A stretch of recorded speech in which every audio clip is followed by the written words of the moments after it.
This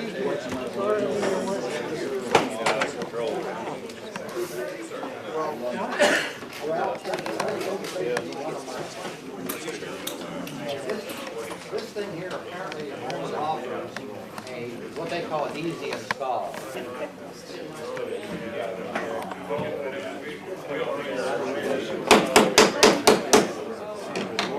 Please come to order. Please get your seats. Right in the middle. Eric did this to me. Love them. Please take a seat. Yeah, she was watching that this morning. Take a seat. Please. Thank you. Maybe not that one. Always in the back row, and you think I don't see you. Okay. Good morning. Morning. Let's do it again. Good morning. Good morning. Much better. This is meeting number 177 of TNG, the Back Group. And I welcome you, and I am just very, very pleased to be here today. It has not been a good day, a good week at work.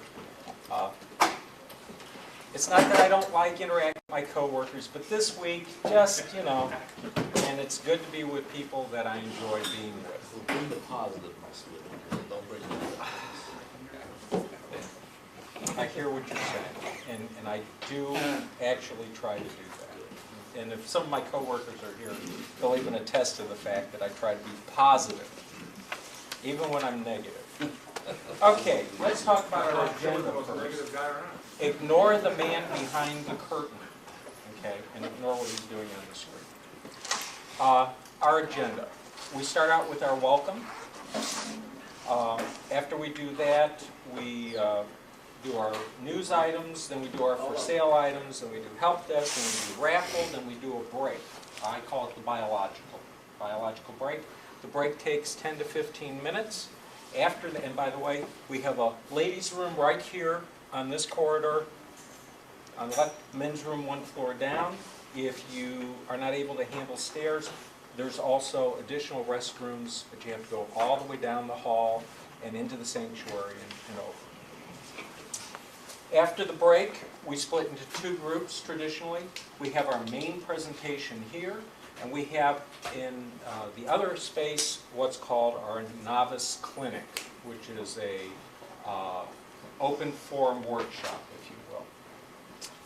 Okay, let's see. Part of our agenda is the welcome, which is where we welcome our guests, and I have three here today. Carolyn Weimer. Carolyn, would you mind just standing up for a minute? Just say hi, what kind of Mac you got, or want to get, what you use it for, or want to use it for. I just got my Mac, and primarily because my son told me if I didn't get one, he was done. He wouldn't help me with my PC. Smart boy. And I'm just I'm a retired RN, and I'm just trying to, you know, get proficient with my Mac now. And I just want to use it for pictures and emailing things and playing games. Okay, so sort of a communication tool to start. Okay. We've got Dean Parmalee. Right here. Did I massacre your last name? No, you got it right. Parmalee is correct. Oh, okay. I have a MacBook Pro, and I've been a Mac file for a long time, and I'm going to get the new Air as soon as I can. I have an iPhone, but I use it. I use work, home, everything. I travel a lot. It's always with me, but I feel there's so much I got to learn because I just don't know how to do a lot of stuff. Okay. And I've got Mac geeky people in my office, but they start talking in terminology and doing things I don't know where they got that stuff. I want to get more like them. Okay. And what kind of work do you do? I'm the associate dean for medical education at the School of Medicine. Okay.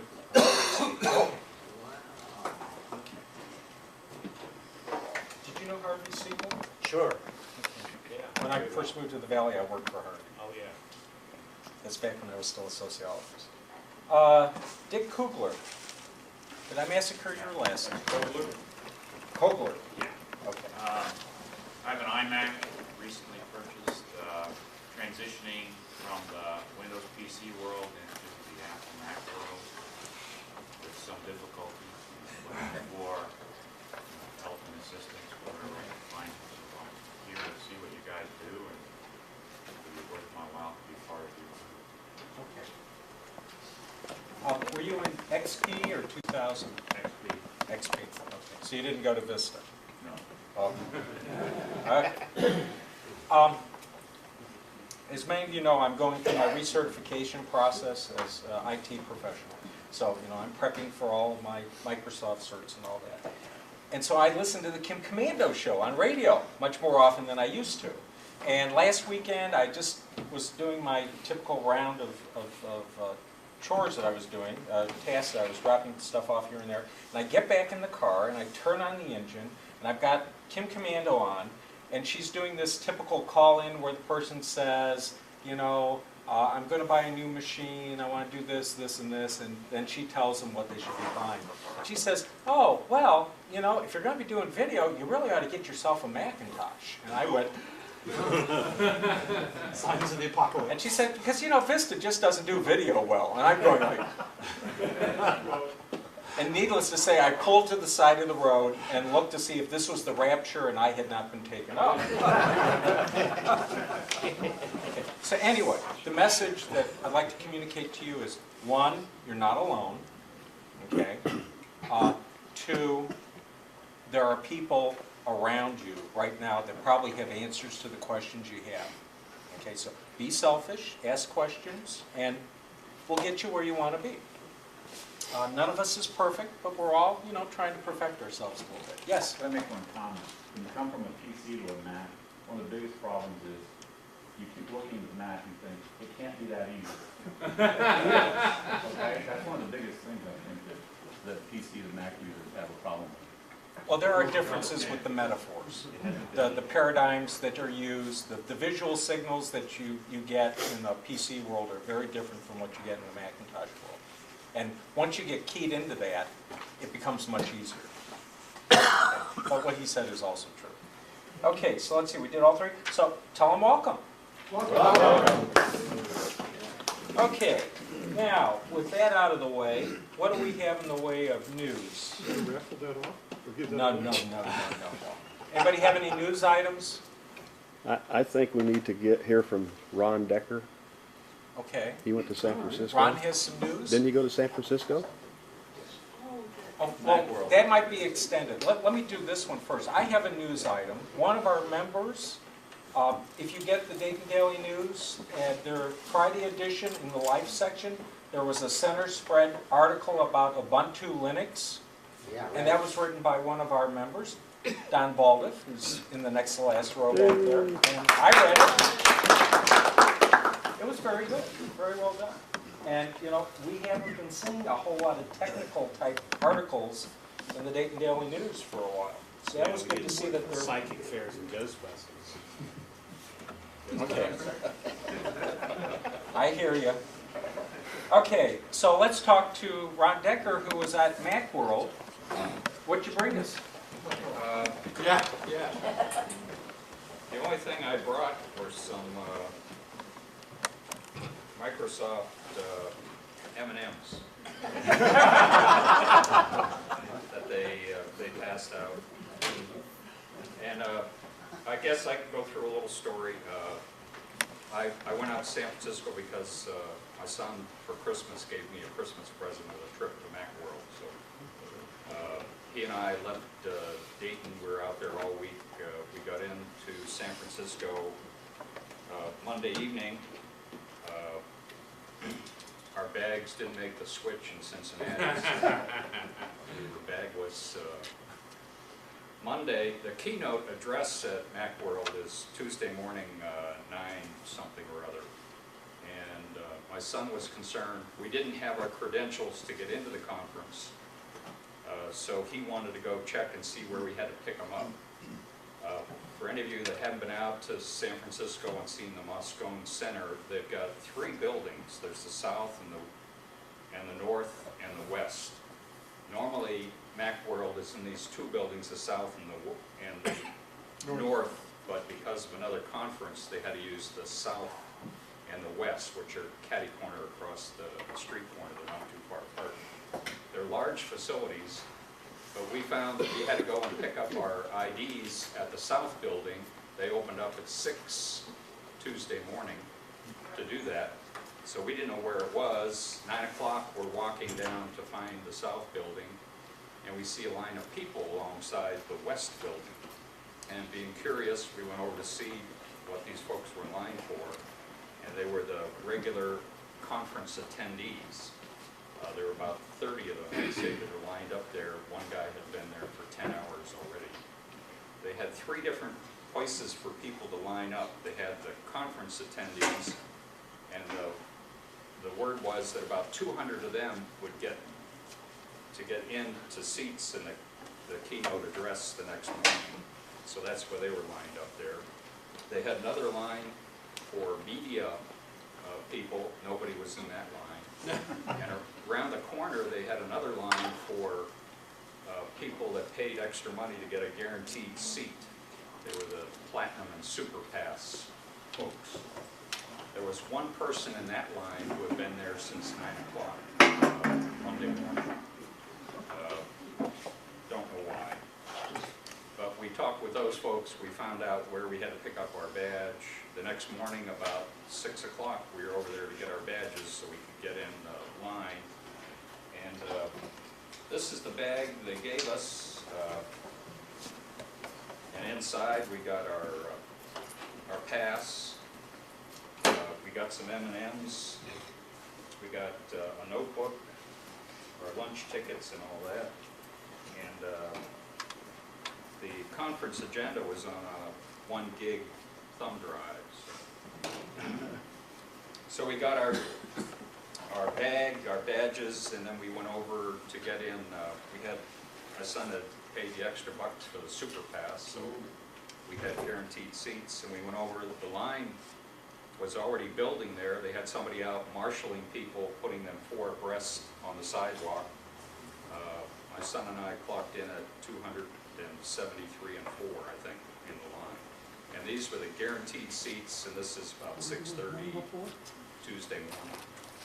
So we waited out there until a little after 7, and then they started ushering people into the building. They took our group with the guaranteed seats up to the 2nd floor of Moscone West. The building is very tall, and I'd guess that each of the floors is probably 25 or 30 feet. They have long escalators, and the escalators apparently are underpowered because they had to meter people onto the escalators to keep them from sounding an alarm that there were too many people on it. But, they took us upstairs about a little after 7. Walked us around the center core where a lot of the classrooms are, and we're still lined up 4 abreast, and that's where we got to wait until shortly before 9 when they let us go up to the 3rd floor where the actual keynote was. I did take some pictures. My guess is there were like 1,500 people in this Platinum Super Pass line waiting. Throughout the conference, we were there all week. Lots of MacBook Pros, the big 17 inches are everywhere. Lots of, and you'd expect iPhones, everybody's making calls. Lots of people gathered around where there were power outlets, plugging things in to get them charged, that type of thing going on. We did get ushered up to the 3rd floor for the keynote, and you go in the room. The room is dark. Where we were in the line, we could have sat in the front half. There was kind of an aisle across the middle, and right around the middle they had 2 big screens on either side where they were showing pictures. We chose to sit back a little bit so we could see the side screens as well as the front screen where Jobs gives his pitch. Media was all well off to the left side, out of sight. The room is kind of dark. Upbeat music going on and pictures flashing. It's a big media event. we sat down. There were a lot of empty seats around. Shortly before the thing started, the guy sat down next to us, and I started talking with him, and he said he just picked up his badge like 10 minutes before. He didn't do any waiting or anything, and he got to sit in the same place where we waited for hours trying to get in. So the conference was nice. My impression is a lot of they had exhibits in the West Hall and in the South Hall. The South Hall is the main part, and that's where Apple had their big display. They had lots of the iBook Airs. The signs around the place before it started was something was in the air. So we had to get our picture taken in front of that banner around there. The Apple display of the iBook Airs, you can see some of this. I think if you go and look on the web and get the podcast of Jobs' pitch. But they had, I'll say 5 of the iBooks on a cable that was strung from the ceiling to the floor. And talking with the people there, they were sacrificed so that they could put the cable through them, but you could spin them around and see what they looked like. And then they had a long table. It was a stand-up table where my count was there were about 40 of the iBook Airs there.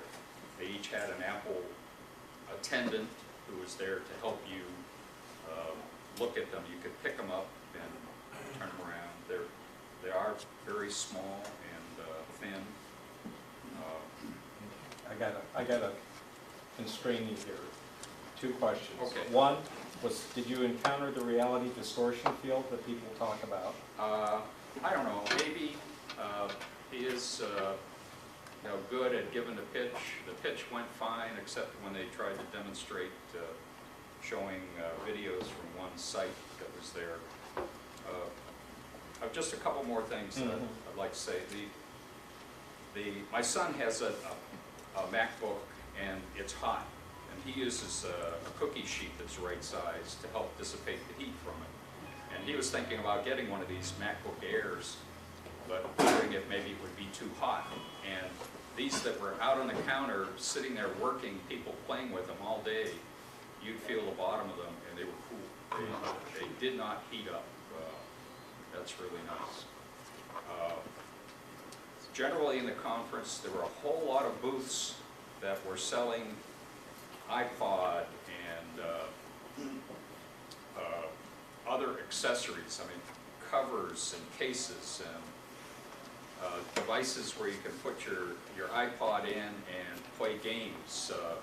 Elevators that would lower the thing into the box, and they'd play a song, and you have to guess what the song is, and it would pop up, and you could see on the screen what the name of the song was. So just all kinds of, there was more of that stuff than anything else, I think. So Would I go back again?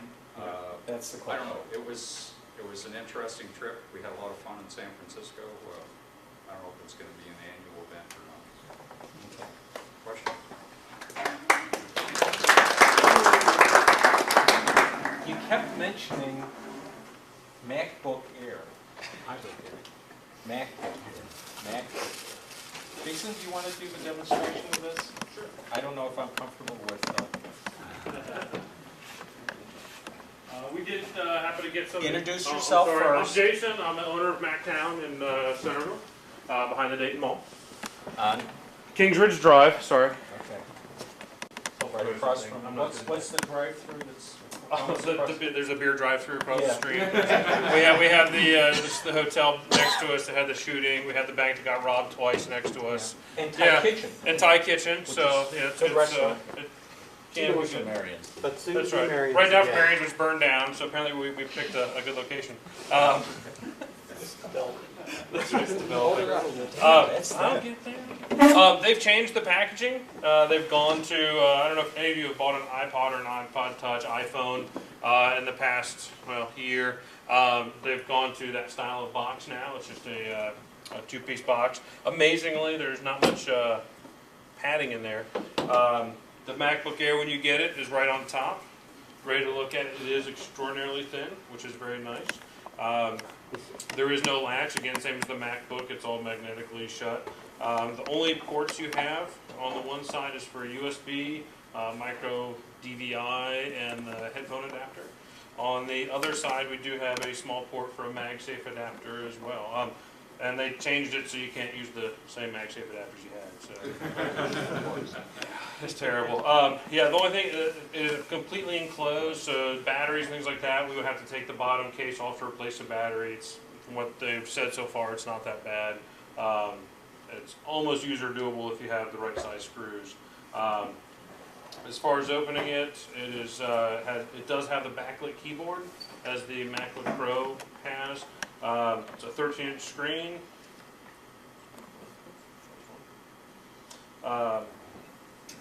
Built-in eyesight camera with a scrolling trackpad still. They did update the trackpad now, so again, it's more like the iPhone or iPod Touch, where you can pinch to zoom out. You can go the other way to zoom in. You can rotate pictures in iPhoto and Preview, which is kind of nice. You know, if you're doing a lot of pictures on there.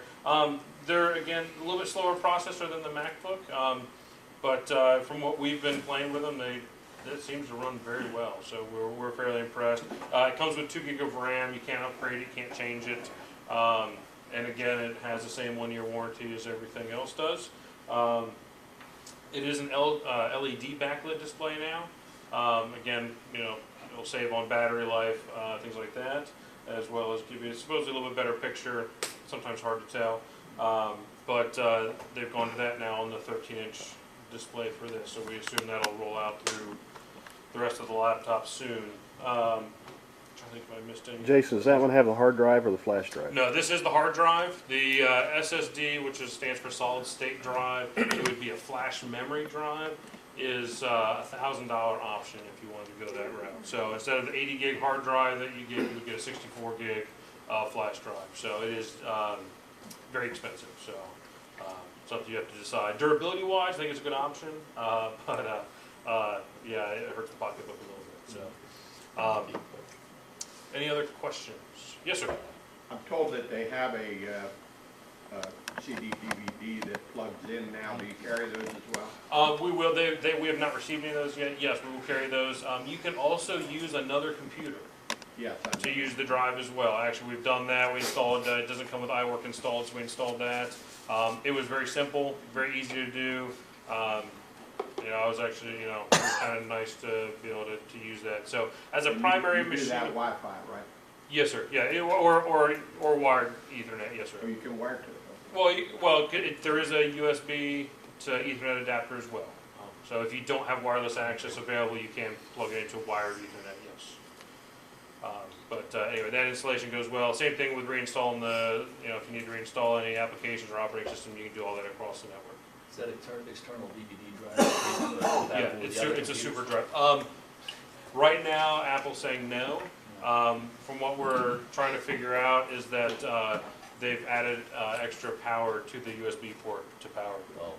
Oh. That's what we're trying to figure that out. Right now, they're saying no, but we don't know if they're just saying no, they're not officially supporting it, or no, it won't work. So once we get one in, we'll test that out. So we don't know yet.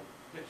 Somebody had said that the Air had only a monophonic output on their speakers. Yes, it is only mono output. And again, their point is it's for travel. You know, it's for a business traveling type use. It's not a. But it's stereo. It's stereo speakers. Yes. Yeah. Well, the headphone port is stereo. Yes. Oh. The speaker is mono. And it's it's about like the Mac Mini. So it's not great. I'll agree with that. Unless somebody will allow a computer on the airplane. That's true. Any other questions for Jason? Are you giving that away? Okay, Gina. How well has it been? What about snapping and damaging it? Which part of it? I mean, Like, what if you accidentally work it or something? Maybe that's aluminum. I mean, it's a stiff case, so I mean I can't, you know, it's not flexing as I do that. So no, it is not. I'll say it's not like a piece of paper. It's not a flimsy aluminum. It is sturdy from everything we've seen. The only question we had, because they kind of went back to the older design on the hinge, with the 2-point hinge on the back. Our only curiosity was durability on that. We're not comparing it to the titanium PowerBook, but our curiosity makes us wonder how long that'll last. So, Would you be willing to, because we have to move along a Yes. little bit, but during the break, if you could be Yep. available on the side Yep, and let definitely. people actually come up and see and experience? yes. Okay, I would appreciate that. Okay, any other questions for Jason? Airbook? No, MacBook Air or otherwise related? What does the cord look like for recharging? Is it a long? It is a MagSafe adapter. Instead of it on the end, it's more square. They've actually cut it down. It's actually, I left it at the store. I didn't It's bring kind it. of like a barrel. Yeah. It comes off this way, and then the cord goes off to the back of the Right. thing. But it's Yeah. still a little brick on the other end. Yeah, it's Same a brick, 45 watt adapter now. So yeah. Will that connector fit on one of these? I wonder? No. Not interchangeable. Well, it's the Well, same- now it's it's the not. same- Hold on. It's not that same they're not compound. interchangeable. Right. They are interchangeable. But are they the same voltage? No, Yeah. they're not the same That's the voltage. problem, you want your battery up. Right. Or not. You can, if you were to do this use the MacBook Air power adapter long term on one of the other computers, it won't necessarily drive it as well. It's one of those weird things that Apple does. I don't know why they have so many different adapters, but because they all work on all the other machines. A little known secret, I guess. No, the adapters will fit and are interchangeable between the machines. It's just a question, if you were to try to use this adapter on like a 17-inch MacBook Pro, it will not charge the battery. We have not tested to see if it'll even boot up the machine. What's the But battery life? you will burn up a battery, and I know this for a fact, because Yeah. my nephew's son did this. He put the MacBook Pro charger on a MacBook and burnt the battery right up, so. Okay. What's the life of battery supposedly? Again, Apple's going to say it has a 1-year warranty. Is there Apple Care for those? Apple Care is available as well as the MacBook Apple Care, which is $250. Now that does not extend the warranty on the battery though. Oh, it does? The battery is still always 1 year. Again, it's considered a consumable item. You should get, based on normal usage, 3 years out of your battery. And just the time, turning it on, turning it off, how long does the battery last? You should be they're saying up to 5 hours. So yeah, battery life is definitely good. Cost? $1,800 to start. The solid state drive is a $1,000 option. You can upgrade processor and a few other things. So And you don't have to go with the solid state drive if No. you don't want to. no, you don't have to. Okay. All right. I had somebody ask me that. They said, oh, I'd buy it except the solid state drive's too expensive. I'm going You like, don't buy have that. to. No, you don't have to. Okay. He's going to be available for questions during the break. Okay, but I'd like to just say thank you to Jason. Come on, Jason. And no, this is not a raffle item. Moving right along. Presenter? Moving right along. No, we're not quite there yet. Okay, that's news. Unless we have another important item somebody has to give. Okay, we're done with news. Does anybody have items for sale or that they're looking to buy, acquire? Okay, did anybody bring freebies this month? There's a brochure on time machine. Okay, Those are brochure on subject time to machine. last. Okay, so we don't have any freebies this month. On occasion, members bring in pieces of equipment and or software that they're no longer using, and they just make it available to a member that would like to have it. Help desk, let's move on to help desk. Anybody have problems this month? I'll talk to it later. Okay. Chuck, do you want to? I have problems with whether it'd be helpful to anybody else in the group. Okay. I don't know. I've upgraded to Leopard, and I'm having trouble with remote printers. Leopard, I guess, has problems with printing stuff, so we're waiting for things to You go on. might want to talk to Jason during the break, Okay. because he would know more about what Leopard is doing or not doing than I would. Leopard is Mac OS X 10.5. Okay. So, for those who wish to acquire our technobabble, our little piece of jargon, when they say Leopard, they're talking about Mac OS 10.5. For those of you who are PC users, we have a very strange situation and relationship with Apple. Apple typically every 18 months releases a new complete version of their operating system. So while you've been working on XP, waiting for Vista, and then eventually having Vista come but not going there, we've had Cheetah, Puma, Tiger. jaguar, panther, tiger, and leopard. Okay, and not necessarily small incremental change, but all change for the good. Okay, so that's another thing you have to get used to. That was a commitment made by Steve Jobs when he returned to Apple, that they were going to start having a regular schedule for operating systems. And they've pretty much kept to it. Okay, so nobody had any other problems during the month? Okay, well then we'll just move on to the raffle. Colonel Georges, what Already? do we have this month? I'll get this turned off. The size of the novice group, because we were sort of really closed in there last month, so we've got a lot of room for people that want to learn this month. So just continuous improvement. Yes, sir. Since you're moving us further back, is there any chance we can get amplification for old guys? This is a good idea. I'm thinking maybe a mic system, remote mic. Yeah, it would Okay. help. We set some tables over here, and like a 45-degree angle. Okay. Okay. Always good ideas. Let's go to break, and those of you who have other suggestions for me, you can talk to me while I scurry around getting the clinic ready to start. Oh, excuse me. Our presentation, our main presentation, we have Ralph Beach. Stand up, Ralph. Okay. Ralph has bought an unbelievable collection of equipment here, and he's going to be talking about EyeTV and the analog to digital TV switch that's coming that you need to know about. And Ralph knows more than I do about this stuff, so pay attention. Because I'm going to be back by the clinic, and I need somebody to tell me about it when he's done. Okay, so we're going to have a 10-minute break. The presentation will start at 1:45. And Novice Clinic will be back by me in the enlarged Novice Clinic area. Are the videos at all on the website? They're not available on the website, but that's something else I've been tasked with this week to figure out how we're going to present it. What's the website address?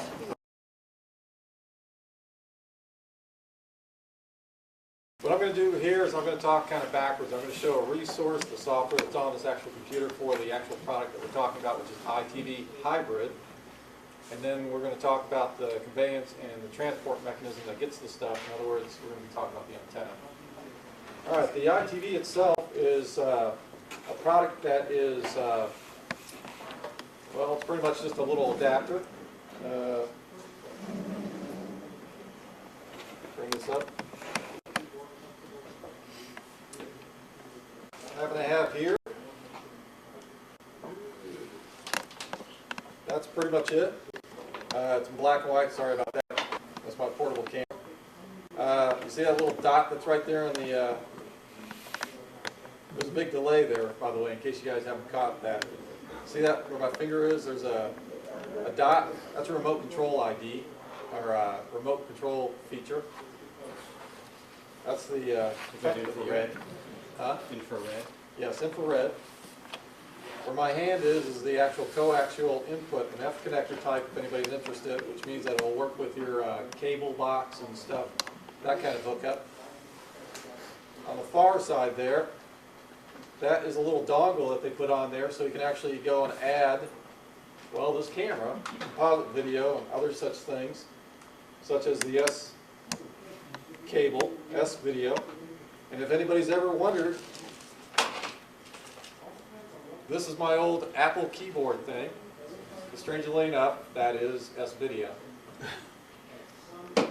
So don't throw away the old keyboard cables. If you need a new keyboard cable, you know where to get one. Yes, exactly. They swap out. Actually, the S-Video, if you buy it off the shelf nowadays, is actually a lot better than the Apple keyboard stuff. But that is the remote control, that particular guy here. Very simple. It has a bunch of extra features in it. They actually let me control the thing from you know, across the room, so I don't have to use the computer if I want use the keyboard on the computer to do stuff.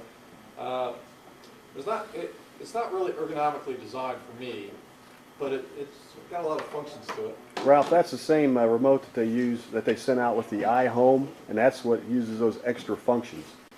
Well, I can use these other functions that are down there. They just have different meanings than the home, you know, what's printed on there. Like, for example, it says hold. Well, it doesn't hold. It does something completely different. The software that we're using is made by a company called Elgato. Elgato makes the software, and they make it so that you can go and add a bunch of features to it depending upon the machine you're actually using. For example, I have here hooked up to the EyeTV hybrid, and you can see there's a whole selection that happens to be there. One of them happens to be the 250, the 250 Plus, which somebody, oh there he is, had said, here it is, I just bought this, this is the 250. The subtle difference between this and the one that I have is that this can actually do digital cable. The one I have does not do digital cable. I got it because it's portable. This one would be something that I'd probably leave at home because it requires a power adapter. But it does plug into S-video, it does plug into composite video like the camera I'm using. It does do open air digital broadcast, analog, open air, analog cable, and digital cable. So that's I think this one up here. But if I go in here and I change from Elgato to one of the other products, I can actually use the same software but on different products. And this is a cute little thing because I can actually go and plug in other units from other manufacturers. I can't use two EyeTV hybrids at the same time. The computer won't recognize the second one, so I can't schedule things with it. I can't use it. I can sometimes use it, but it won't recognize it as part of the software. So I can't plug in two EyeTV hybrids, but I can go in there and plug in another manufacturer's thing. The software will recognize that and automatically use it. I'll show you a web page later about that, but essentially what happened was that this guy wanted to have a dual tuner capability, which means he's recording one channel and watching something else on another one. Well, this is how he got around it, was he picked another piece of hardware and plugged it in and used that as what he's watching as opposed to what he's recording.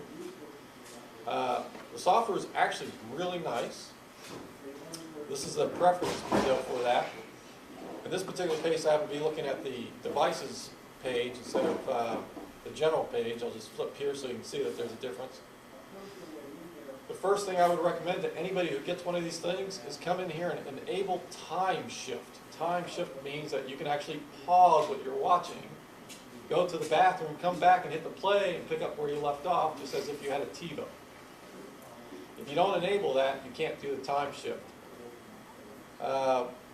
It also has here the quality, where you can do video, CD quality, which would probably give you less than adequate video for your recording purposes, unless you're going to put it onto an actual CD. And of course it has the standard DVD standard and the high DVD, which only gives you 90 minutes worth of recording. As you go up in the standards here, it also takes up more hard drive space per hour. And it shows down here at the bottom of this little dialog, about 1.8 gigabytes per hour for this particular standard. So that's pretty much the nice thing about this. I'm going to go ahead and switch over to the digital side of my antenna. I have to remember which one of these guys is what.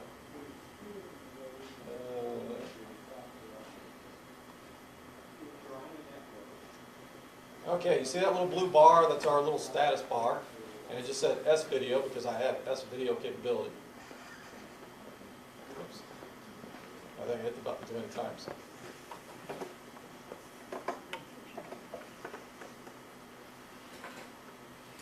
Okay, so right now we're picking up off this antenna, digital broadcast. Because of the noise and it's not really located at best, I'm losing some signal. Now, what's really nice is that you probably want to know how much of a signal you're getting. Well, if I go back to this particular page that you see that we were looking at for the devices, you'll notice that it changed in front of the encoding and all that stuff. But there's a little thing right here where it says signal. It's telling me what my signal strength is and my quality. The signal strength is the actual analog stuff that's getting to me, and the quality is how well the computer can take the actual digital information out. And this is really nice because it will actually show the display. Right down here is the announce thing, which is an annoying voice. 79, 80, 100, 100, 98, 100, 100, 98. That's the Live TV accessibility. Yeah, some blind guy doesn't like TV. Well, no, what that actually is that you might be up on the roof And it'd be nice to know what it is without having to ask down to your nephew, hey, what is it? And he's going, I don't know, you know. Been there, done that. Okay. Well, it's not really for doing you really shouldn't use this for, you know, like an outside antenna for that kind of stuff, because if it gets hit by lightning, you gotta make sure you got all that lightning protection and stuff. Where are you picking up the signal from? This antenna right here, Okay, but I mean, where is Channel the 16. source? this particular one, Oh, it's a PBS, it's, yeah, this is channel 16. okay, you're just picking up the regular. Yeah, this happens to be, air. this happens to be channel 16 that I happen to be watching.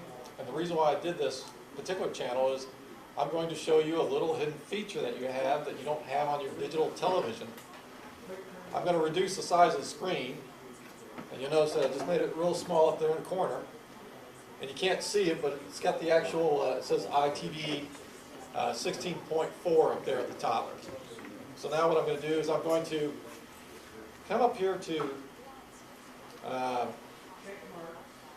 here we are, File, and I'm going to push the Option key, but watch what happens to where it says Open Live TV Window.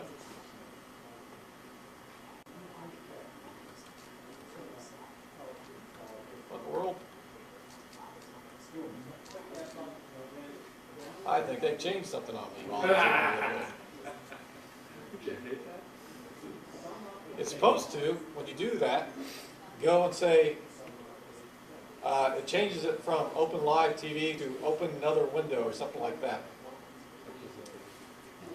What happens if you enter window? No. I didn't, I'm pretty sure I didn't have an uptick. Oh, maybe I didn't.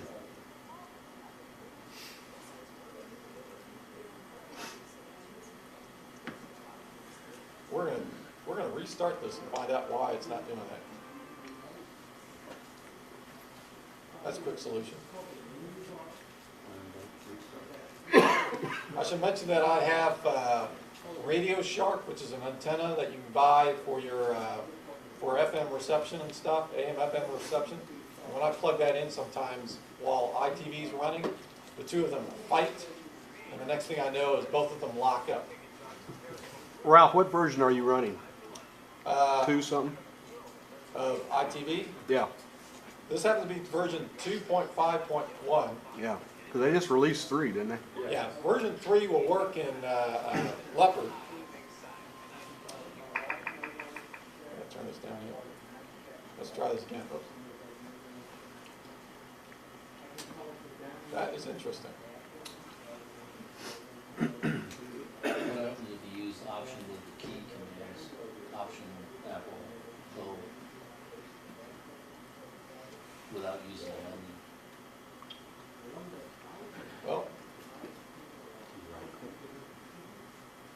no, it was a feature that was in there last week, and that was the whole idea. Last month I was in here during the break, I was showing it to people that there was this feature in there, and I think they were impressed by the fact that at that particular time, what I could do is open up. Channel 16 broadcasts 5 different subcarriers, and I can have 5 separate videos because they're all broadcasting those 5 subcarriers off the same frequency.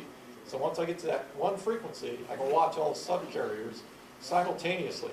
And on this particular computer, it's fast enough that I can actually try to record all 5 of those as separate little files.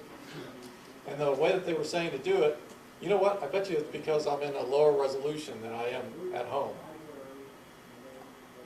Yeah, that's probably it. When I go and I put it in the high resolution, I don't have any problem with this. And of course, I don't have an adapter that's hooked up to a display that's dragging me down to a lower resolution. But if I turn around, I go plug it in and do the 5 different subcarriers, I can record individually all 5 of those, and then come back later and watch them at my convenience. And they're all time shifted too. So it's like, it's going to take a lot of hard drive space just to do that. But what the hey, you know, if you're really into channel 16, that's great. Yeah, one of the things I was going to do is show you how that you can actually do channel 7, for example, has their 2 different channels. So we'll go back to, that's channel 16, channel 16.6. Look, the commercial. Do you have the sound You did? Or Yes, I did. Can we hear the sound just a bit? Probably not gonna make it back there. Okay. So apparently they have their sound space on there. Okay, so if you happen to get this and you put it on your personal computer and it's not being pulled down by the adapter apparently, you can actually have multicasting, or multiplexing, where you can have multiple videos going, such as Channel 7 has 2 channels out there. They're normal high definition that they're doing up in the air, and you'd be able to watch the Weather Channel at the same time. These multiple channels are only available digitally, though. Right, only digital. Well, I should warn you that there is actually a feature on here which is sometimes confused for multiplexing. It's called picture-in-picture. You guys probably have that on your home TV. I can watch a TV show and then have a video playing in the background.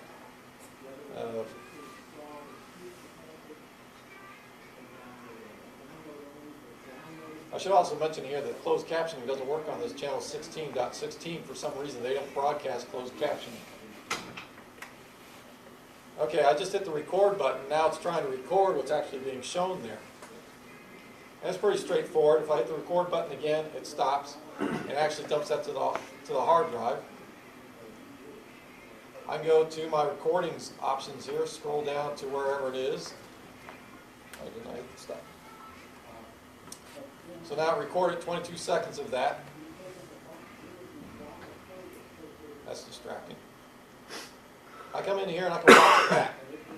Okay, that's great, that's cool, that's wow. In case you guys didn't know this, I can go in there and edit it.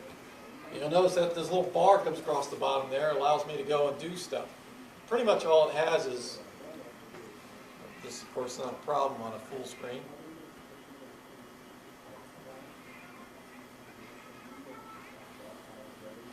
Okay, down here on the bottom, where I got my timeline, I go and I scroll back and forth. Now let's say I want to take out a commercial. We'll pretend there's a commercial there. There's this button right here. That quickly opens up these little markers, and I can go drag the markers back and forth. And now, that little yellow spot's what I'm editing in between the markers. Can you guys see that back there? Okay. Over here on the side is a little pop-down menu. And it says compact. That's all it says, compact. Trust me, it says just compact.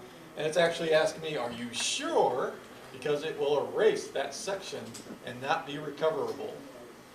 And then when you say compact that, it'll take it a while. Now, mind you that this is a MacBook Pro, this is a laptop. It's not designed to be for video editing, so as a consequence, if you have a lot of these compacting, it will take it some time to crunch the numbers.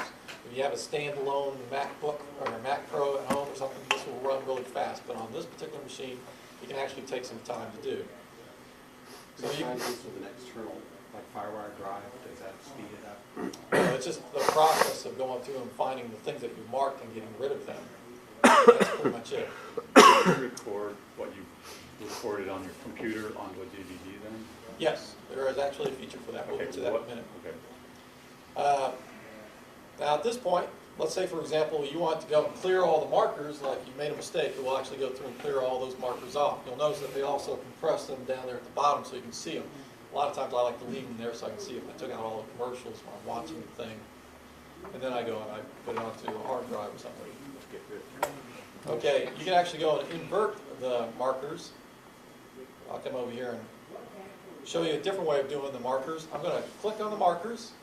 Now, instead of using the slide the thing back and forth, I'm going to use my left and right mouse key. And it's going to jump frame by frame. And it's dragging the little timeline marker above the marker to the right. So that I can do that to the left also and move it back and forth. But I can go and do this where I come in here and I invert the markers. Now, you'll notice that the blue is on the inside. And in the menu, when I go, if I say compact, guess what it's going to compact? Everything else. Everything else but that, yeah. This is like saving the Super Bowl commercials. Yeah, this would be like pulling out the Super Bowl thing. But mind you, it's going to erase all the stuff on the outside.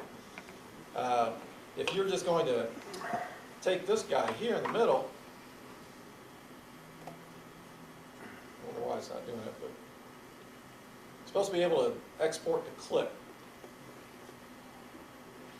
Don't you have to do the compact first, then you can export it? So that's the whole idea, this is just the clip. Yeah, you just say it. That's it. Can you click on it? Can you Select copy it? it? Can you copy it? I can't copy that using the copy command. It doesn't do, it'll take a snapshot picture. That's all it'll do with the copy command. So what you see on the screen is copy, take a snapshot blue. Which, the copy puts it on a clipboard, which is a clipboard that you share between all the applications, where snapshot puts it on your desktop. It just drops it on your desktop.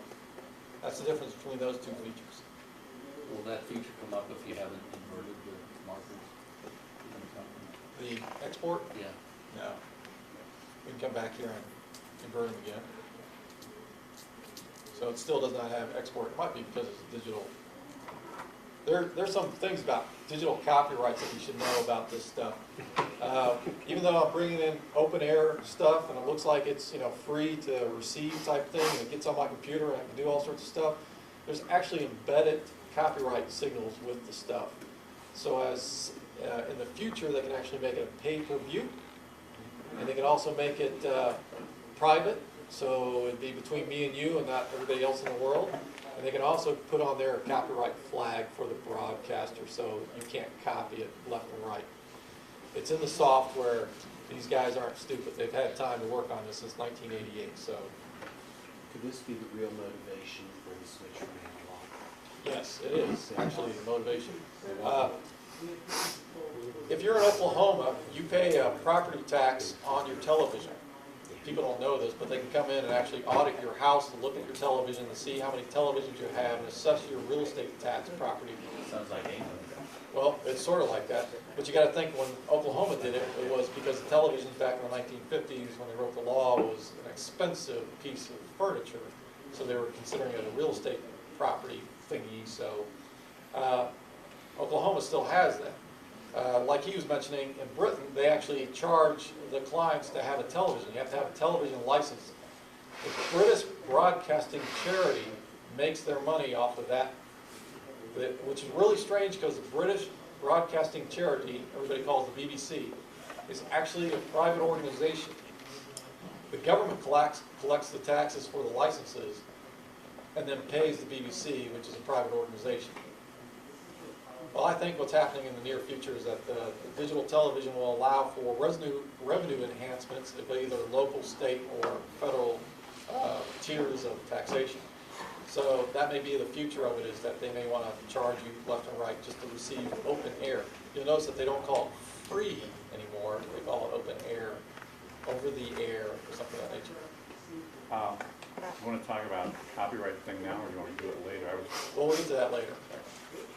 So pretty much what I've done here is I can edit, I can cut out the commercials, I can go and save this. And when I use my arrow keys now, in this particular case, you'll notice that I'm jumping one frame by frame as it goes across the bottom. All right, so the one arrow button takes me one step. If I go and put my mouse over top of the picture and I use my two-finger drag or control drag, I can actually do it the same way, one frame by frame. Let's say I'm done editing. I go and I close that. And what I did was I used the feature for, where is it? You do this so often you forget that there's actually a menu someplace to do this. I use the edit command, which is, for some strange reason, they use Control-E for editing. So I just hold Control-E and it pulls up that edit window that was on the bottom. And I forgot where it's in the menu itself. Oh, there it is. Open the editor. Okay. Now, I happen to have static picture here. I do my two-finger, or essentially the control drag type feature. And it still does the dragging it along at slow speed, so I can go look at frame by frame. If I turn around and I use my left and right mouse key now, we don't have the edit window open.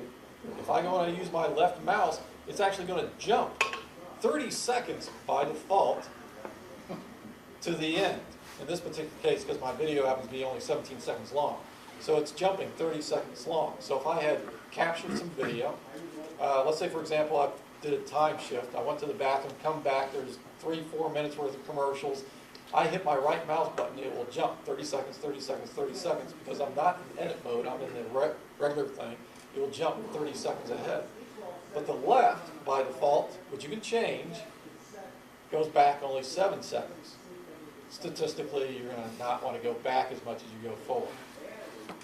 Same way with DVRs. Right. If I hold the control key down, or excuse me, the command key, which by the way, if you guys happen to read other platforms and stuff, they start calling them meta keys, so don't get confused. If I use the command key and I use my left thing, it will go back as fast as I told it to scan back. And as you might have saw up there, it said 4x. That's my scan speed. I can change that by changing the scan rate, which is not very impressive in this particular thing, to 32 or 16 or whatever, so it actually scans faster. By holding the command key and the left or the right, I can fast forward through the stuff. But I've found that if you're like me and I like to see what it is that I'm missing, and I've got closed captioning on, at 4x, I can still read a bunch of the closed captioning. So you can actually sort of, because the audio gets turned off when you go fast forward. So with closed captioning, you can watch a bunch of the dialogue and figure out where you want to stop. If you go 8x, it's too fast for the processor to be able to get it on the screen fast enough. And like I said, this particular version of channel 16.6 does not have any closed captioning. It's just something they've done. But if you watch 16.5 or some of the other ones, they have closed captioning. We'll go and do, we'll close this. And we'll go watch,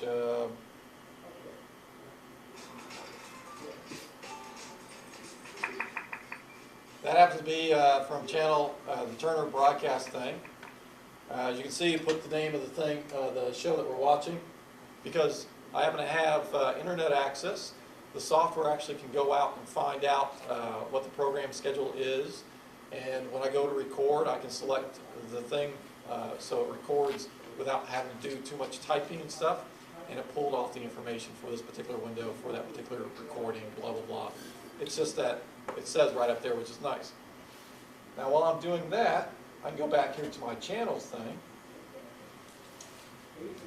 And I can go watch channel 2, which in this particular case is high definition.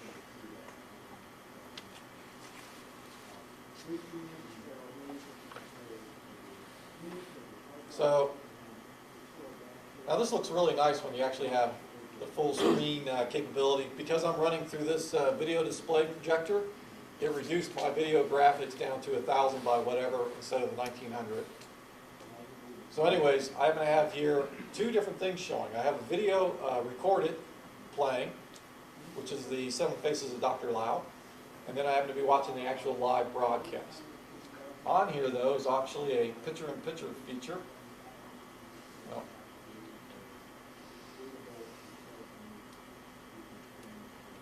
again, it's one of those things where I normally don't use. There's picture-in-picture. And there you go, it's picture-in-picture.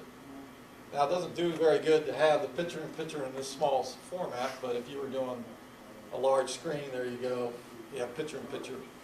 And according to this, I can actually go move that around. I've selected it.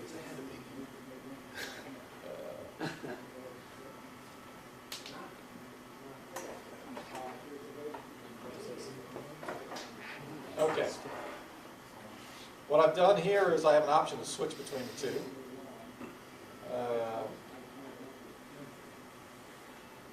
There we go. You'll notice that on the bottom it happens to have off, rotate, blah, blah, blah.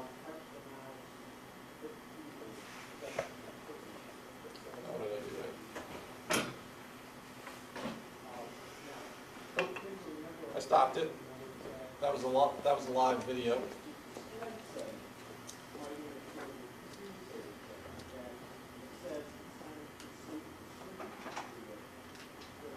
Anyway, so now we're watching live video. I can go and move that picture-in-picture thing, by the way. I'm trying to remember how to do the live thing.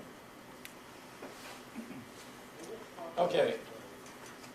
for anybody who happens to have a Windows Media Center, this would look familiar to you. This is a live TV. This is one of the buttons that's on here. It allows me to pull up an actual, this is like a special computer display. Where we happen to be, we have left and right. I can go and click on those specifically and go to the next channel up.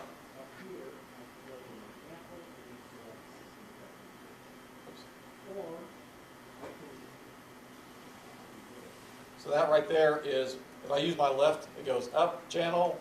If I hit my enter, it now goes and changes to that left channel, which in this particular case, because we're watching channel 2, they're actually simulcasting both high definition or low definition off their digital. So this is a low definition version of whatever it was that we were watching on 2.1. I don't have to use that particular menu that you saw. I can use my plus or minus keys to go between channels. I don't know why they did that. Some of the other products use the up and down arrow as the next and last channel.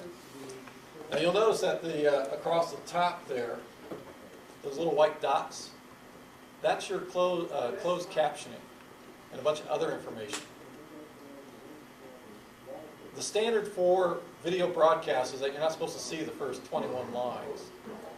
Well, because this is a rebroadcast of a rebroadcast, in other words, Channel 2 is rebroadcasting a satellite feed that they probably got from somebody else somewhere. It's accidentally coming through. So on occasion, you may see those dots go by. So don't get paranoid. There's nothing wrong with your thing. It happens to be a consequence of the rebroadcast. And that's the closed captioning information, by the way. And it's going by really fast, just as fast as closed captioning. I've had people come by and complain about that on their home computers. This happens on Media Center for Windows and all that stuff. Now, in this particular case, we're doing digital, so what I'm about to show you probably doesn't matter. We're going to go to the preference thing, and on display, you'll notice that it says overscan. If you were looking at your house TV, you'll notice that the TV doesn't look the same as what it does on the computer because the TV, by law, has to actually use the full diagonal. If they say it's a 17-inch, they got to do a 17-inch TV tube. So your old television, what they used to do to make sure that they actually used, by law, the 17-inch diagonal is they used to stretch, pull the actual video so it's bigger. And as a consequence, those lines disappear, which they did here when I said overscan. Notice that there's no oops. You'll notice that you don't see the white marks across the top because I've got an overscan. If I turn that back off, those dots show up again. So it just overscans what normally hides it on your home TV. Also does it here.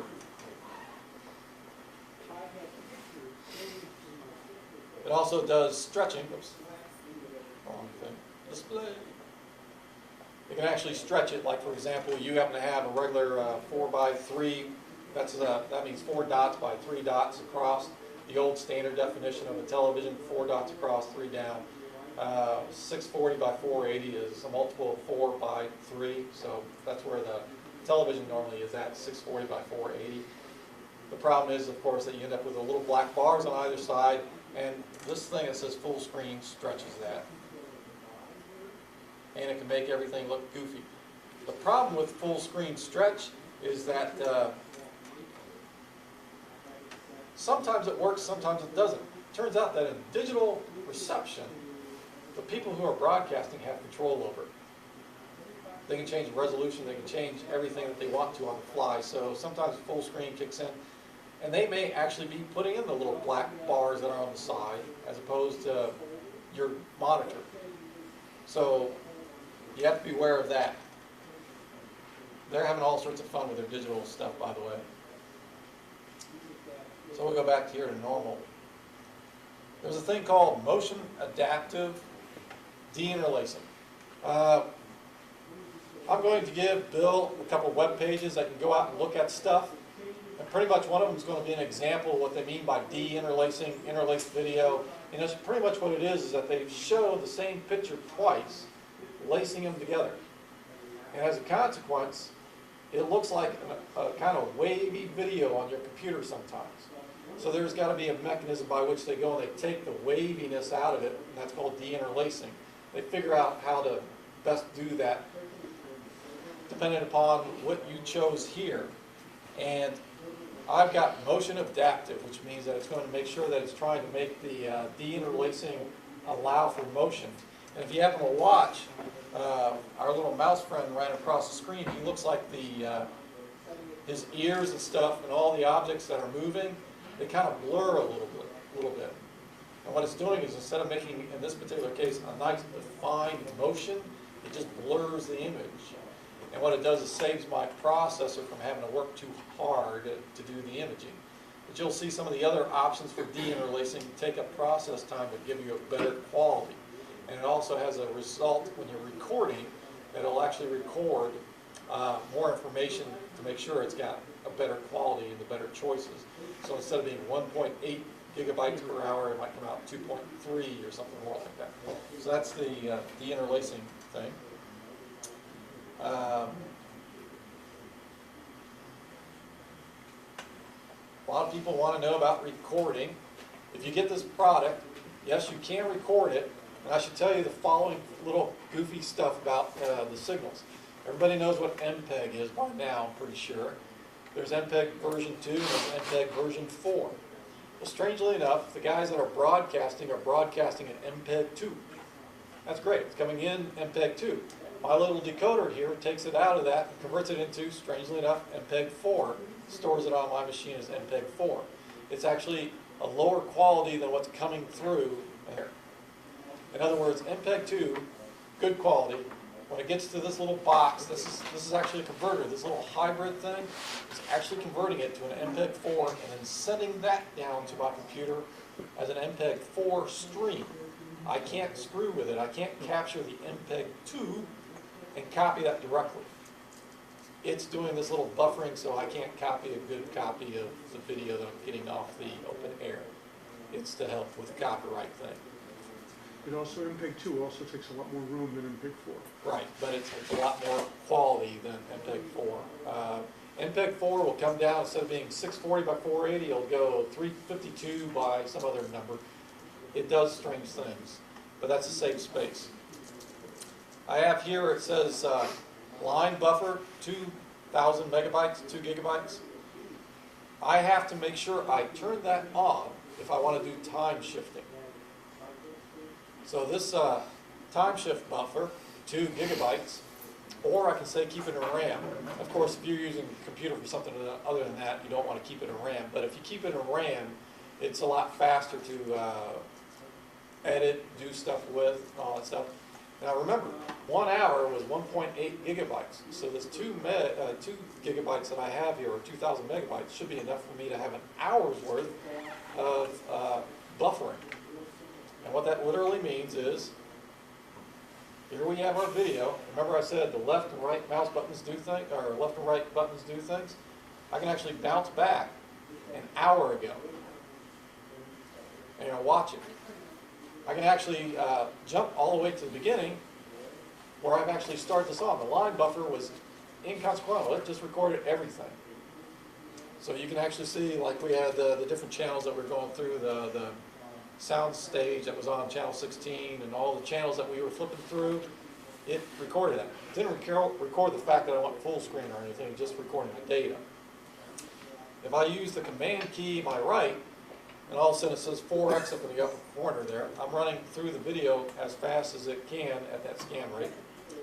I don't think there's any closed captioning in this commercial. If I use the right mouse key button, or the right key button, I'm going to skip 30 seconds ahead. Now you can see that there's some text there for the closed captioning, so I'm going to fast forward it. You can see. Now is that? I can somewhat read that while it's going by, and it's remembering that it changed to different channels. Is that a function of your recording, or could you play back without that, since it's just totally... The feature for fast forwarding is available in recording or on this live I was asking about closed captioning. The closed captioning, I found out that Apple did an update last month for QuickTime. Closed captioning disappeared on my recording. Then they did an update a couple days ago. Yeah, I think it was a couple days ago. And I got my closed captioning back on the recording. So there was a little bit of a faux pas apparently there with the closed captioning. So with the time shifting turned on, I'm able to. You could be watching a program and you watch 10 minutes and you thought, well, I wish I recorded that. And you Actually, I'm going to get to that. I can go back and record it. Right. Okay, say for example, in this particular case, yeah, oh, I want to record this for my nephew. I can go back and I can bounce back to the beginning of the show. It's a little counterintuitive.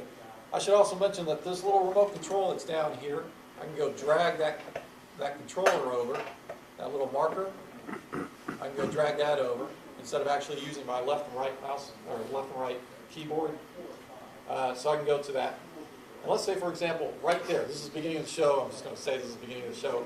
Oh, this is what I wanted to record. Now, this is destructive, and what that means is that once I start recording, it's going to forget whatever happened before it. I go and I hit the record button. And it goes, and it's waiting because I'm in pause. And now it goes and it starts recording this stuff. And I can just let it record, and it's going to, because it's time shifted, it's actually gone back to where it was and start recording it. Can you fast forward now in the record like you can on DVRs to get to the current part? Yes, I can go that, or I can go straight to live. Okay. Command L is live. It'll take you straight to live. And it'll capture everything from where you started recording all the way up to where you're live. I should say yes. I don't do that, so I'm going to say it's. I know you can do that on DVRs. It probably doesn't work. Would that then, like, from you go back to where it started, you're recording it, then it continues on with whatever was going on beyond that? Yeah, it's recording. It's going to record what I'm doing now plus whatever's going on now. So I can actually walk away. And this will, by default, it will only record 3 hours. I can go in there and change that, but by default, it'll record a maximum of 3 hours. I can go in here and tell it not to record maybe a half an hour or something like that. I can go do that if I so choose. I have a question on closed captioning. Do you have to have closed captions on when you record in order to have them, or you can turn them on and off after you? As long as I got those dots going across the screen, I've got closed captioning. Okay, It's you're part of the capturing recording. it, and whether you look at it or not is a choice you can make when you put it back. Right. It's encoded into the recording. Right. And that's what QuickTime was getting rid of when you go and did some manipulations like the edit. As soon as I edit it, QuickTime would go in there and cut out those extra lines at the top that are normal. In this particular case, we can see them, which is a mistake. But the QuickTime was getting rid of the other 25 lines or whatever. So it was getting rid of my closed captioning if I go back and edit it. If this program had a copyright, SKU in it, would you still be able to record it onto the Well, it turns out that from what I was reading about the standard for digital broadcast is that there's supposed to be the ability to go and put a collection of computers and tie them together so they all have the same like serial number or something. Now this is the proposed, not the current. So they all have some sort of serial number that is associated with one another. So I can go record it on this, I can go bounce it around my house, but I can't give it to you. It's like iTunes, Verizon 5 computers. Right. And you couldn't burn it onto a DVD? No, you can burn it onto a DVD, you just can't give it to anybody else to watch because it's going to have some sort of signature. But even if it has the copyright thing in it, you can burn it to a DVD? Yeah. Yeah, you can burn music CDs with copyright flags. Well, I know that. And the reason I ask it, we had some trouble a while back. I know, like HBO now has everything in there copyrighted, but I have a friend who, he uses rewritables, and he likes to record that way and keep them for a while. Well, his wife got mad because there was something with a copyright, and his burner, it wasn't a computer, wouldn't, because the copyright sticker was in there, it wouldn't allow it to burn. That's probably because, was it a Windows machine? No, it wasn't a computer at all. It was just like a Panasonic or Sony DVD burner. Yeah, that's because of the copyright. They haven't flushed out those copyright issues altogether yet, but it's coming. Well, I have one of the things that you could buy, but you can't anymore. I converted some of my VHS tapes to DVD that we had years ago. It takes out the copyright. But I found out just recently because they emailed them about something. They no longer service, sell, or whatever because of a lawsuit or something, that's all off the market.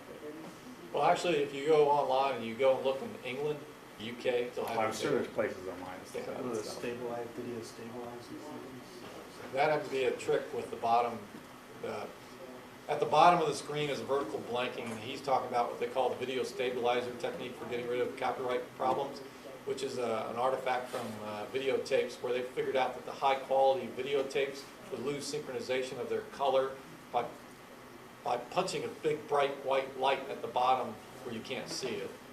And what they would do with the video stabilizer is they make it a gray color instead of a white color. That's pretty much a quick little summarize of what it does. I'm not advocating copyright stuff, yeah. Question, you can hook this up to your cable at home. Right, but it won't bring in digital cable. It'll only bring in analog cable, this particular product. This product has the digital capabilities using QAM, which is now somewhat the standard de facto digital cable. But you'll have to call the cable company and let them know. Okay.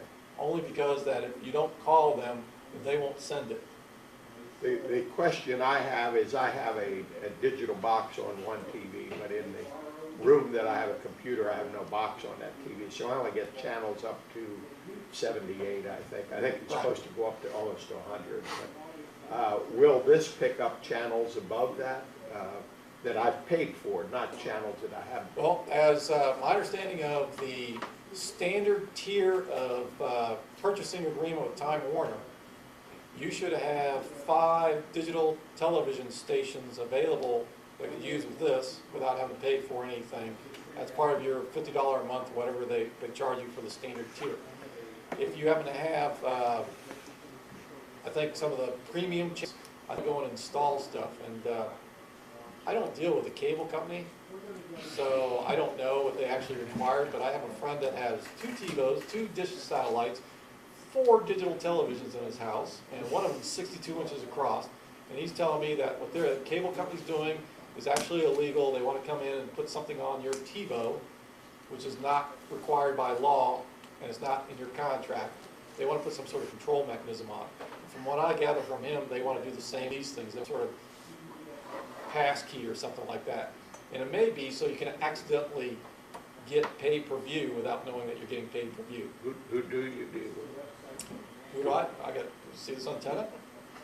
So you pick up any channel you want with that antenna? No, I'm picking up local. Just broadcasts. local. Yeah. Off the air.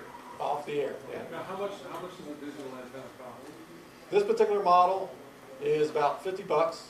I got it down here at Radio Shack yesterday because I loaned my other one out to somebody and I haven't gotten that one back. I should tell you that, okay, somebody's going to ask me the question right now. Once I go and I record this, what can I do with it? Well, over here in the recordings thing, you'll notice across the top, it's got a Toast, iPod, Apple TV. This mechanism actually has, as part of the software, I can automatically export it, send it off to Apple TV or the iPod. It'll actually take the MPEG-4 it had and convert it to whatever the iPod needed or whatever the Apple TV needs. And it'll be sent over there, and now I can have it on my TV across my network. I don't have to actually go and carry something over there. It'll export it over there. The Toast is actually this is a button that would call up your Toast program from Adaptic, I believe. Okay, I don't have that, but it will go and set it up so it can burn a DVD for you. It will set up all the stuff for burning a video DVD so you can go and put it into a DVD player. If you had iMovie, could you export it to iMovie? Yes. Okay, I was going to actually do that. So here we have our television.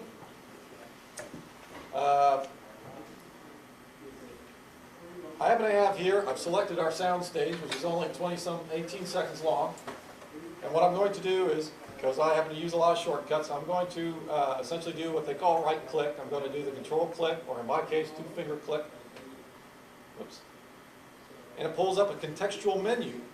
And the contextual menu has the info, which will tell me what it is. And it actually shows the picture that I happen to be, where I've stopped so I can see it.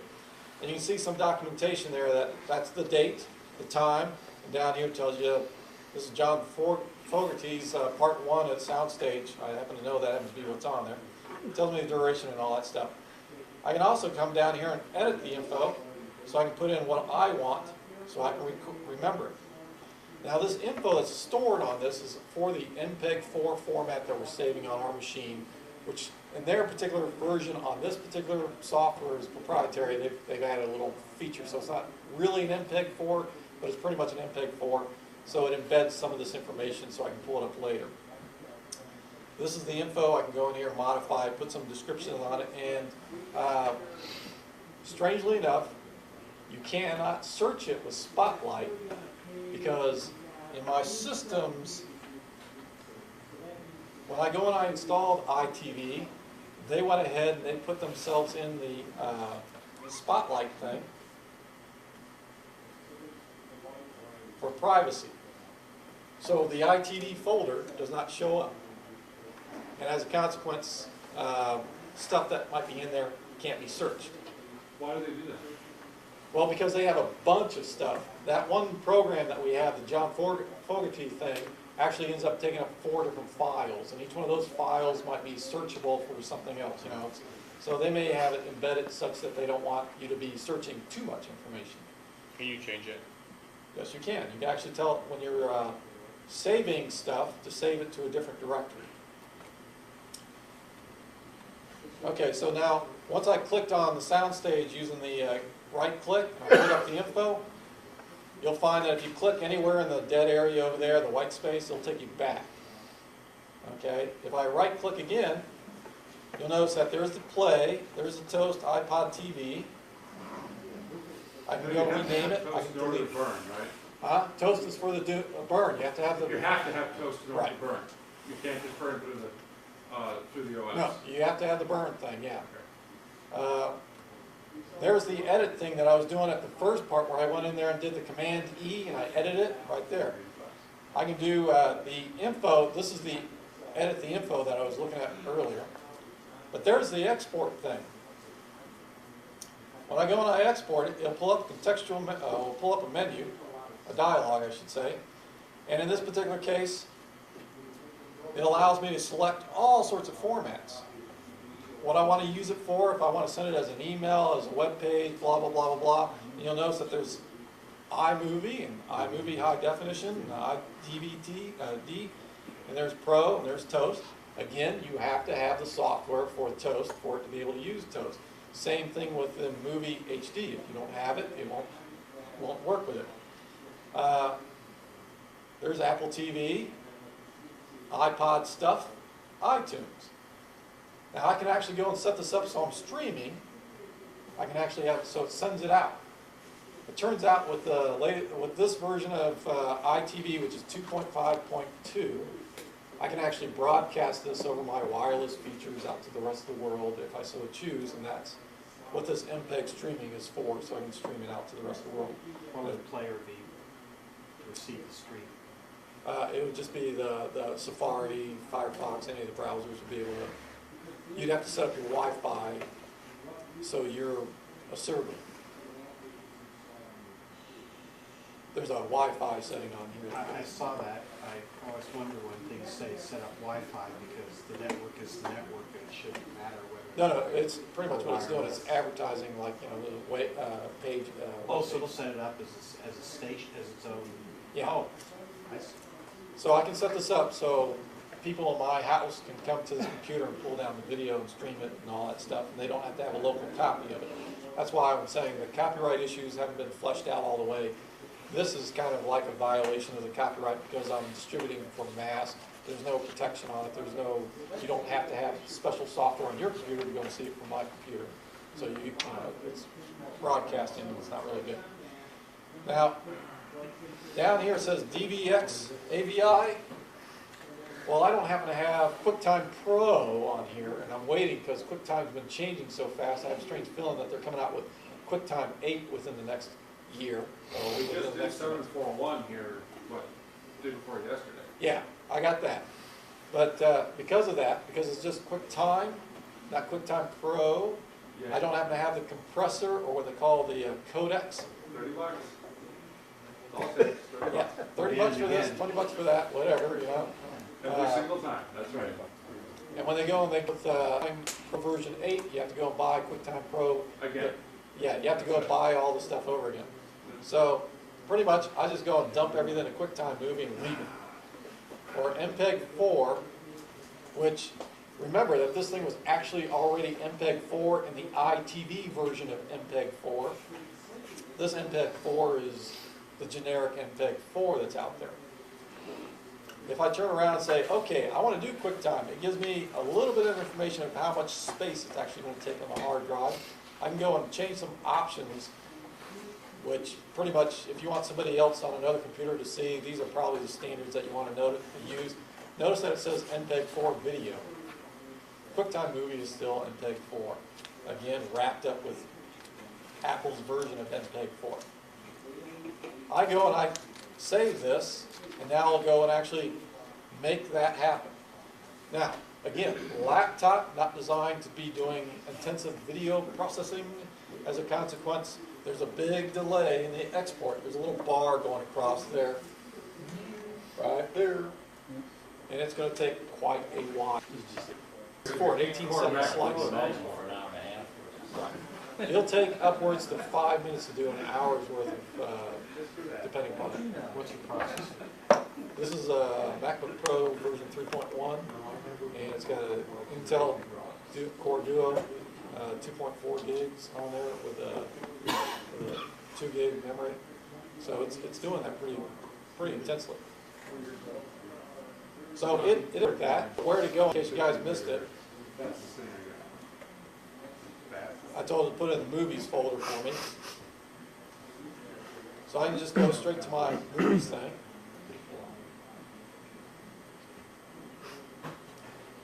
And there's the soundstage movie. And it's all choppy because we've been messing around with it and all that stuff, plus the quality in here. But there's our MPEG version of, or a movie version, QuickTime movie version of the John Fogerty thing that we did 18 seconds worth. You can see the size is 41 megabytes, which is about what it was as it was saved. Now, if you're into hacking and you really need to know, oops.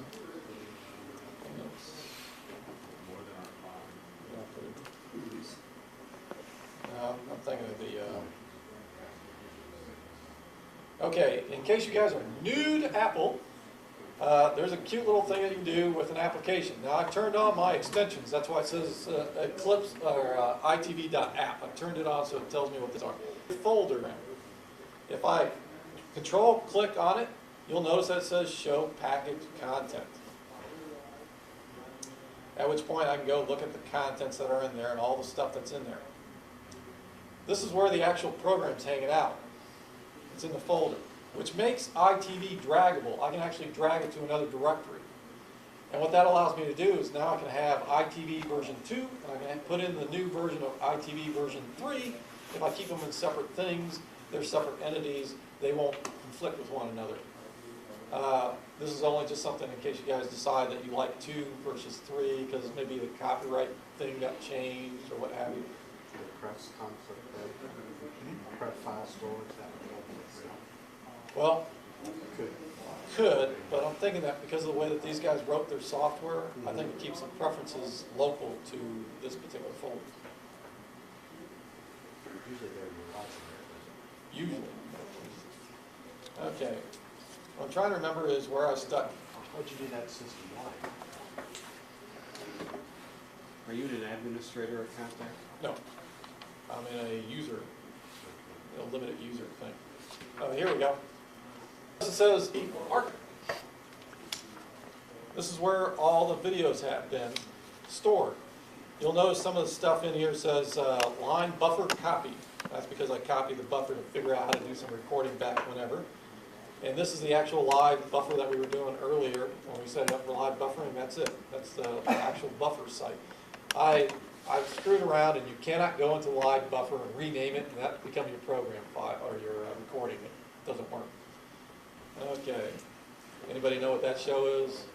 Okay. Guys up front can see it. All right.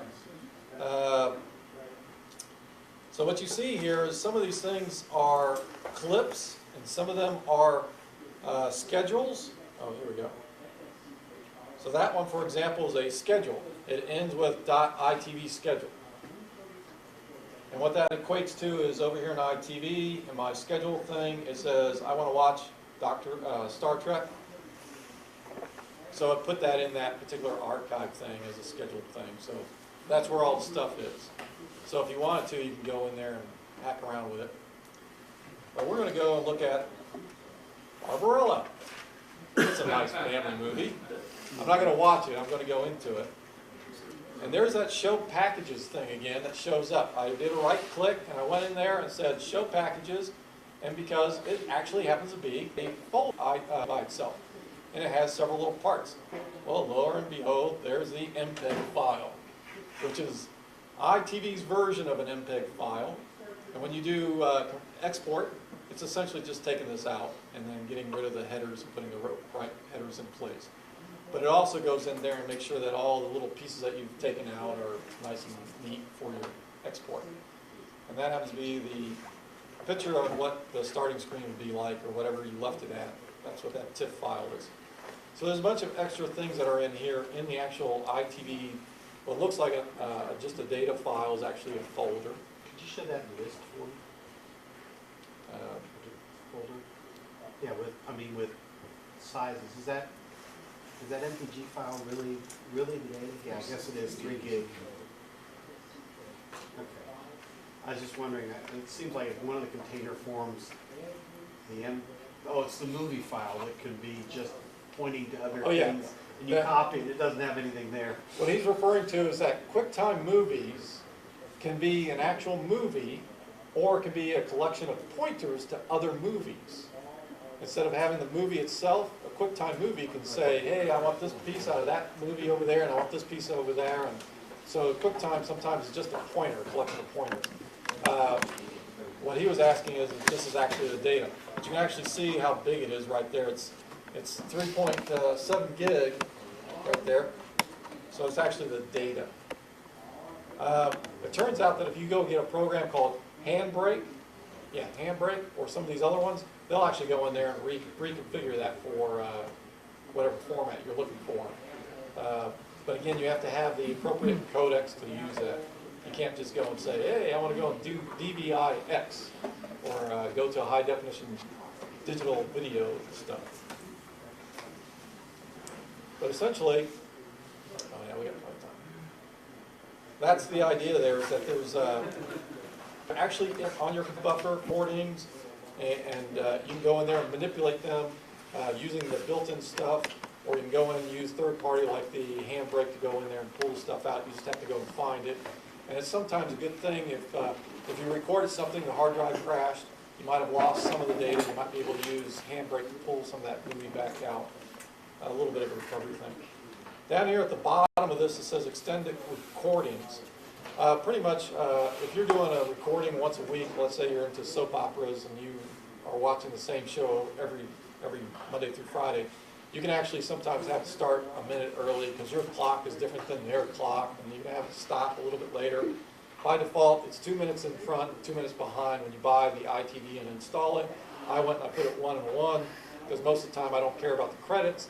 If I go on and schedule things, they'll go and overlap, and I lose the credits, and I'm not too worried about that. Now, you can see here that we have our schedule, and I happen to have, I'm pretty sure there should be more in that schedule. Here's the program guide. The program guide, you can see it's color-coded, so you can tell what family things are going on. Turns out, in case you guys didn't know this, that the digital broadcast is using the same hardware for transport, i.e. the antenna, as a regular television. This antenna will work on your old analog television. It will actually work with your FM radio, because that's right between channel 6 and 7. This antenna, as any of these digital antennas, they're just a fancier way of getting a television antenna. They're the same stuff, same technology. When they made the standard, they were trying to make it so you could use the existing antenna on top of your roof. So if you have the old antenna up on top of the roof, you don't have to take it down to go get a new high definition. In theory, you can still use it. In theory. This particular guy right here I got because he's got a remote control for it. He actually has a directional antenna, and so I don't have to get up. I've got a remote. And I can actually go and change the direction and everything. And it's just something that I'm playing around with to find out how good it is. This guy can go 330 degrees out of 365. That's right, 360. I don't know why I said 65 days. Yeah. So it can do 360, which means that it can probably point from way over here all the way around back to almost over there. It has a display. The other nice thing about that remote is it'll go right to your channel once you set that. Oh, meets the directions here. Yeah, you put a 2 in there and it'll jump right to that direction. Yeah, it's really nice.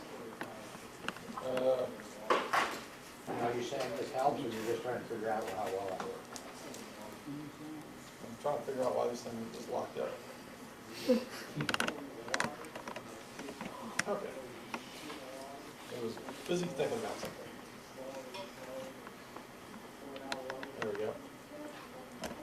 What he's talking about is, can't see it too well, but there's actually a display there.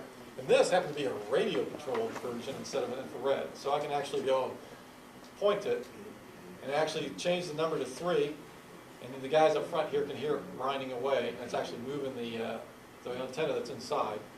And it tries to find where it's supposed to be. So I can program up to 99 different points.